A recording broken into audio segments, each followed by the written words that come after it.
happening this weekend in Portland.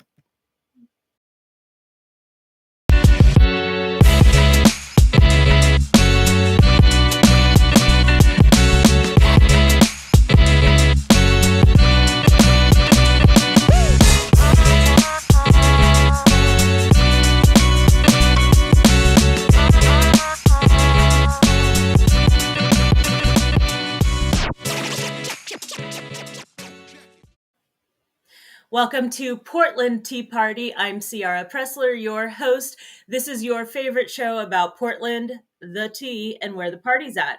And of course, we have to dedicate this whole episode to Juneteenth, because without the events surrounding Juneteenth, I wouldn't be here hosting the show for you, at least maybe not for some of you. And I wouldn't be where I am today. So I'm really excited to take this time to celebrate what is a new celebration for a lot of us, right?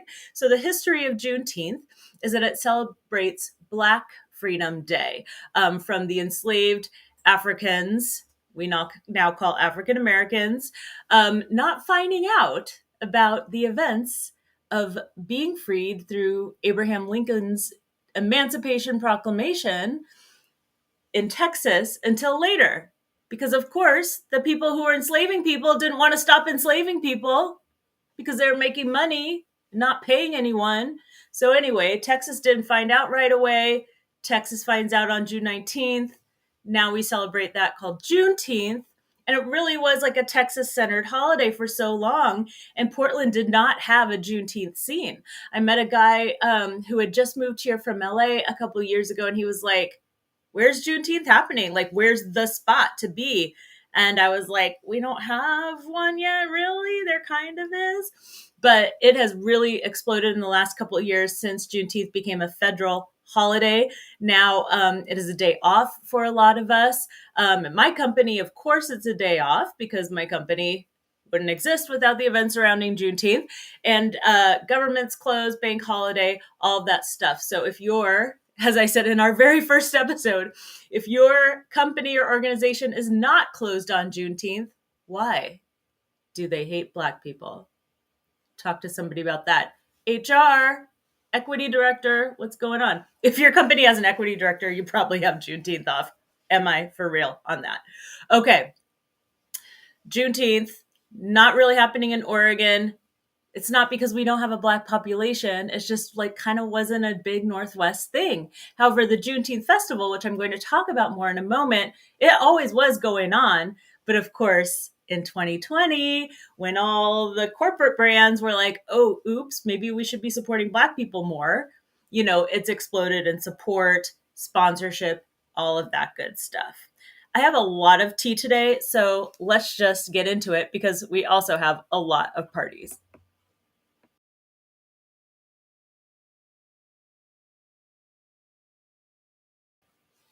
Well, let's start with my piece of Juneteenth tea. Now, there is a festival every year that I didn't even know about until I moved over to Northeast Portland called Good in the Hood. Now, that is my fault for not knowing about that because it has been going on for years. And it is the place where Black Portland shows up, shows out. 2 days of music, food, vendors, amazing. Starts with a parade, happens at King School in that huge field they have there. And I didn't even know about it until I live a few blocks from King School. I heard all this amazing music happening the first year I lived over here. And I was like, what is going on? And I walked up there and I was like, hallelujah, this is amazing. It is canceled this year, which is a bummer. But you know what? I trust the organizers. I think they're making it bigger and better for next year. And we're really going to miss Good in the Hood this year. And thank you so much to everyone who's made that an event in the years since it started up till now. Now, one thing, though, that was a little difficult about Good in the Hood is last year, I also live really close to MLK. Last year, those parades were back-to-back weekends. So one Saturday, you have the Juneteenth parade, and the next Saturday, you have the Good in the Hood parade. Well, those parades might have been poaching from each other. Sponsorships, people in the parade, because not, people and companies and everything can't always do 2 parades in a row, maybe. And so having one big parade this year, I think, is going to make it even bigger and better. I think we're going to see the biggest Juneteenth parade we've ever seen tomorrow, Saturday, June 15th. So I'm going to be there. I'm having a pregame party at my house. I'm having an after party at my house. Come watch it with us on MLK. It's going to be a blast. All right. The big city tea of the week. I was literally sitting at the Portland building yesterday when this tea spilled, piping hot all over the table. And that was the mayor's announcement that he is taking back all the bureaus as of July 1st. Wait, what you're saying? Because you haven't been watching every single episode of Portland Tea Party and you don't know what I'm talking about when it comes to the city org chart. Okay, the show is all about teaching you what's changing in Portland, specifically local government this year. You individual Portlanders, people who work, play, live, invest somehow, whether it's your money, time, energy, attention in Portland. One of the major changes is our city org chart. As I've explained, right now we have this commission form of government where we have 5 commissioners that each oversee a collection of bureaus, as well as setting policy. The mayor is one of those commissioners. So the mayor has some more power, but, is kind of a peer with the commissioners. One of the powers the mayor does have is assigning the bureaus. So sometimes it can be just like, this is a logical grouping of these bureaus, or these are the bureaus that the commissioner before you had. Let's have some continuity in which bureaus are grouped. Those are a couple ways I've seen the bureaus arranged, but it can also be political. Like, I don't like how you're managing that bureau. I'm going to move it over to this other commissioner because I have different priorities. So, the main problem with that, as Mayor Wheeler once explained directly to a leadership group I was in, is that it's like having 5 CEOs of the same company or 5 executive directors of the same organization.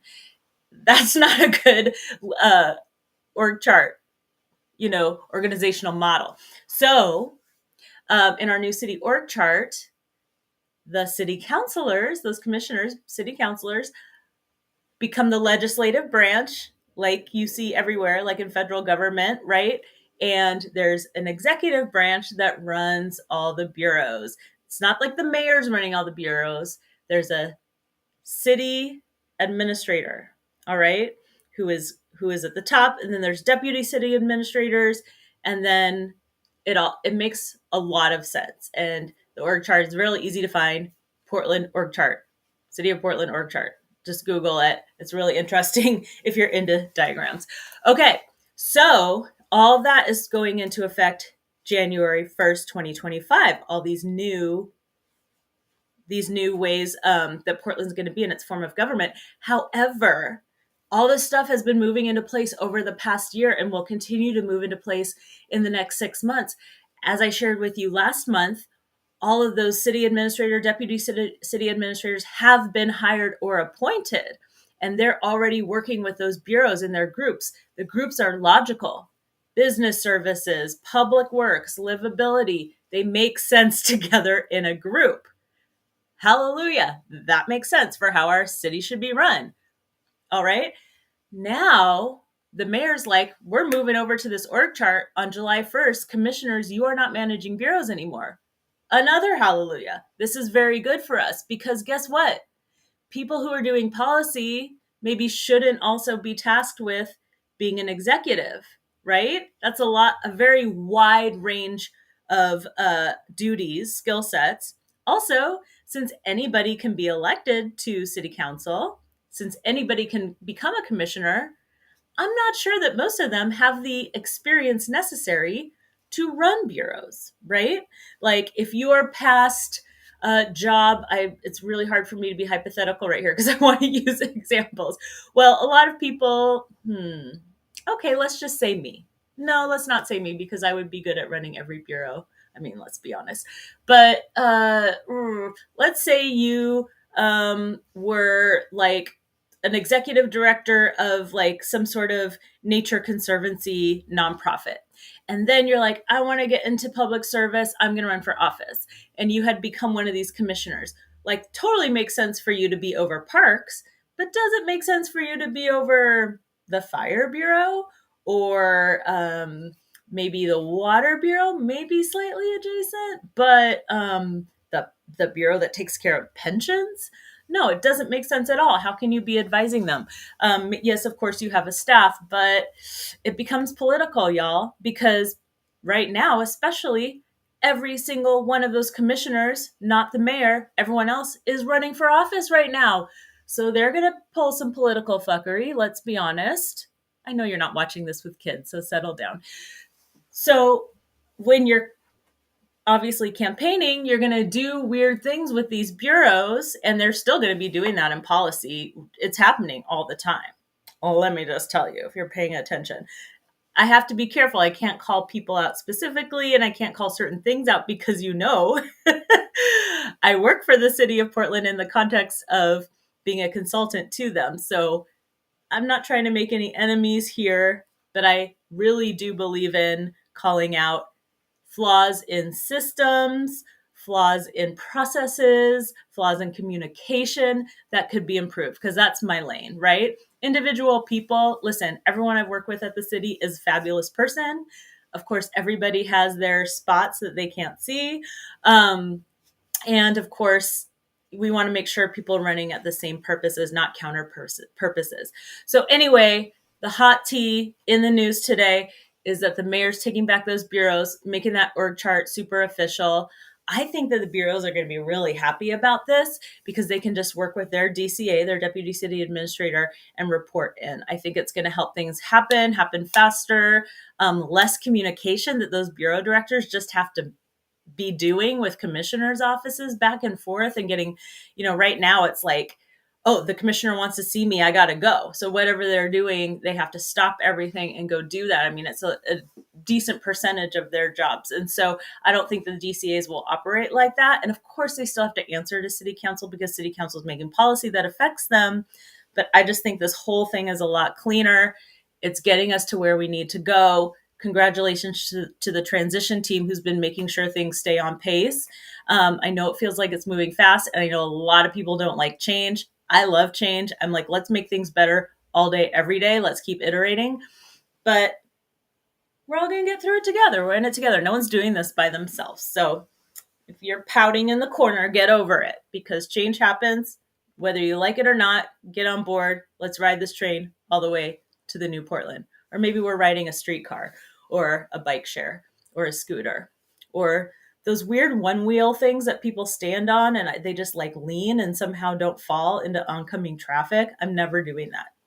Okay, a little more tea to come, but it's related to our favorite segment, Where the Party's At.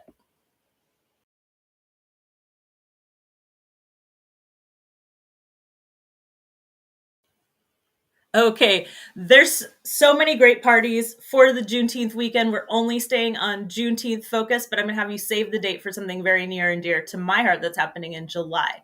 So, the one I've been talking about for months, the 8 Seconds Juneteenth Rodeo, premiered last year.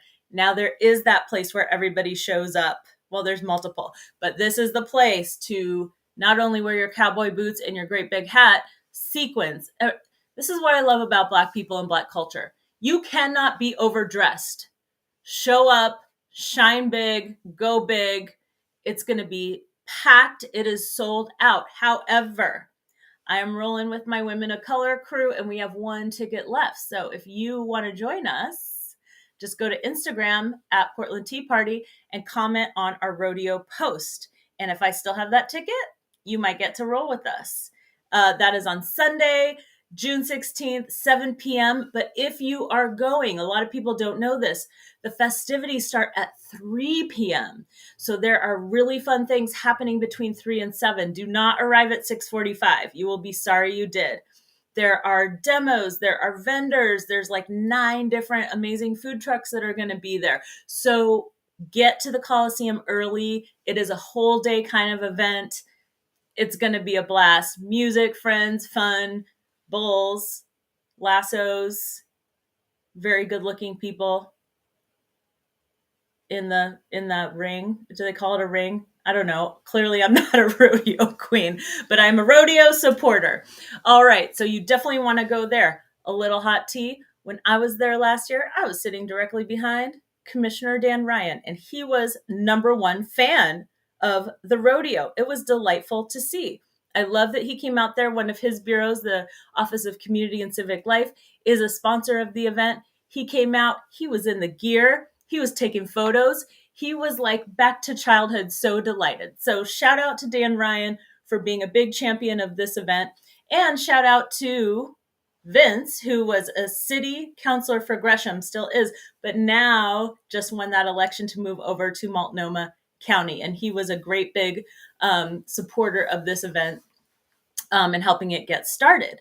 A little more tea. The visionary behind this event is Ivan McClellan. Now, you would think, oh, there's this guy, he started a rodeo. Like, what is that? No, I did not know when I met Ivan. He's like this, like, quiet, gentle, like, nice guy, but kind of like seems a little introverted. He's like a nationally famous, world famous artist who only does photos of Black cowboys and cowgirls. He just had a book come out. It's already sold out. Like, he is big time, and he lives in Portland. More tea. He lives next door to me. I'm like, Ivan, can you be on Portland Tea Party? And he's like, no, girl, I'm putting on a rodeo. I don't have time to talk to you. But he's really nice. The only thing better than Ivan is his awesome family. Congratulations to all of you, because I know they all work really hard putting this on. And if you were at the rodeo last year, you even saw his kids doing sheep riding with little helmets on. They were like 4 and 6 years old. Now they're probably 5 and 7 because kids age. That's what they do. But I hope they compete again this year because it was the most adorable thing I've ever seen. Amazing family. All right, enough about that road. Oh, one more tea. I just found out last night that PSU is having its graduation next door at the Moda Center from 3 to 6. So it's going to be a parking nightmare. Take transit, as always. Don't mess with parking or Ubers getting to the rodeo unless you're like super duper dressed. Okay, maybe get an Uber, but it's going to be rough. All right, more tea for you. No, we already did tea. Let's stay on the parties. Okay, the big event for all ages, family, you don't have to worry if it's sold out, is the Juneteenth Parade and Festival. This is Juneteenth, Oregon. They've been doing it since before Juneteenth was a federal holiday. They've been doing it since a lot of people became aware of Juneteenth in like 2020, 2021. And it kicks off with a parade starting at King's School tomorrow morning at 11, goes down MLK Boulevard and ends at Lillis Albina Park, where there's going to be a huge festival, music, food, vendors. I'm sure every organization is going to be tabling there. So I'm definitely stopping by. That is going to be the place to be tomorrow. There's also a Juneteenth bike ride for whole families. It's a different event. I've got the link right here in the show notes for you to go and check out. And more Juneteenth things happening. There's probably more I didn't list, of course. There's already been things happening the last week. And then, of course, Juneteenth itself is on Wednesday. So I'm definitely excited about finding events that are happening on Wednesday. It's kind of weird to have a Wednesday off from work in the middle of the week. But let me tell you how I celebrate Juneteenth. I try to do 3 things. Let's see if I remember them. I try to do something around Black history. So maybe I'm watching a documentary. Maybe I'm going to see some art. Maybe I'm reading a book. So I try to do something to honor Black history and culture. So along with culture, I want to go experience Black culture in some way. I support a Black-owned business. That's the other thing I do. I always make sure that I buy something from a Black-owned business that day. Now, is Juneteenth a gifts holiday? It is for this rich auntie. And so I'm buying something for myself. Maybe I'm going to a Black-owned restaurant. Maybe I'm changing my accountant to a Black-owned business. Yeah, this is the thing we always forget, is that Black-owned businesses are not just, $5 things that you can buy once a year. There's also consulting firms. There's also lawyers. There's also realtors. Think about one thing that you could change to a Black-owned business, and you could create Black wealth that ripples out through the community and even continues for generations. So it's not just your latte. It's not just your hot sauce. Get into your major purchases as well with Black-owned businesses. Huge deal. And then I also try to do something spiritual to give thanks. My ancestors, yes, I know I'm the lightest skinned Black person in Portland, but in Portland we round up, thank goodness. But of course, my ancestors on my father's side did descend through slavery. And, it's just any of us who came through that ancestry. It's a miracle we're even alive today with how atrocious those hundreds of years were, and the continued increased mortality of Black people in our country. So with that more somber note, I just want all of you to appreciate how far the Black community has come in America, and here in Portland too. We have a really strong and beautiful, active, and completely heart-led Black community here. So when people tell you, oh, there's not Black people in Oregon or not Black people in Portland, you're just not looking hard enough. Here's one for you and a lot of my friends that you'll see on this show and beyond. So thank you so much for tuning into our Juneteenth episode. And I hope that you take tomorrow with all these events, Sunday with all these events, and of course next Wednesday to attend an event, learn more about Juneteenth, support a Black-owned business, and celebrate that Juneteenth is growing and getting better than ever here in Portland. Have a great weekend.